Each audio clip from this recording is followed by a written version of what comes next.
Attention at 9ಗೆ ಸ್ವಾಗತ. ನಾನು ವಿಜಯ್ ವೀರಪ್ಪ. ಮೊದಲಿಗೆ ಹೆಡ್ಲೈನ್ಸ್. ಧರ್ಮಸ್ಥಳದಲ್ಲಿ ಶವ ಹೂತಿಟ್ಟ ಆರೋಪ ಕೇಸ್. ನಿನ್ನೆ ಸ್ಪಾಟ್ 13ರಲ್ಲಿ ಪತ್ತೆಯಾಗಿಲ್ಲ ಅವಶೇಷಗಳ ಕುರುಹು.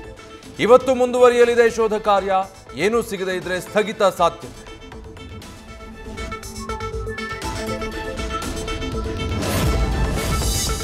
ಧರ್ಮಸ್ಥಳದಲ್ಲಿನ ಬೆಳವಣಿಗೆಗಳಿಂದ ಹಿಂದೂ ಧಾರ್ಮಿಕ ಭಾವನೆಗಳಿಗೆ ಧಕ್ಕೆ. ಭಾನುವಾರ ವಿಜಯೇಂದ್ರ ನೇತೃತ್ವದಲ್ಲಿ ಬಿಜೆಪಿ ಶಾಸಕರಿಂದ ದೇವಸ್ಥಾನಕ್ಕೆ ತೆರಳಿ ದರ್ಶನ. ಕ್ಷೇತ್ರಕ್ಕೆ ಧಕ್ಕೆ ಆಗದಂತೆ ನೋಡಿಕೊಳ್ಳಲು ಬಿಜೆಪಿ ನಾಯಕರಿಗೆ ಆರ್ಎಸ್ಎಸ್ ಸೂಚನೆ.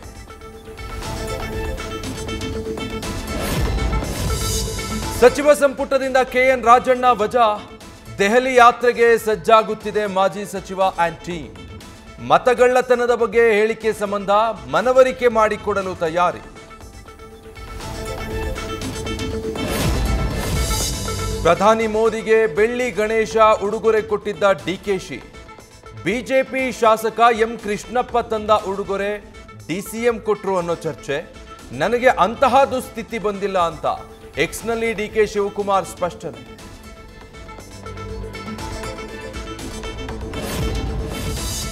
ರಾಯಚೂರು ಜಿಲ್ಲೆಯಾದ್ಯಂತ 3 ದಿನಗಳಿಂದ ಭಾರಿ ಮಳೆ.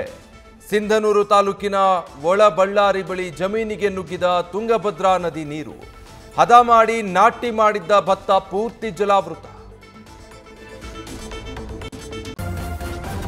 ನ್ಯೂಸ್ ಫಸ್ಟ್ ನಿರ್ಭೀತಿಯಿಂದ ನಿಮ್ಮ ಪರವಾಗಿ.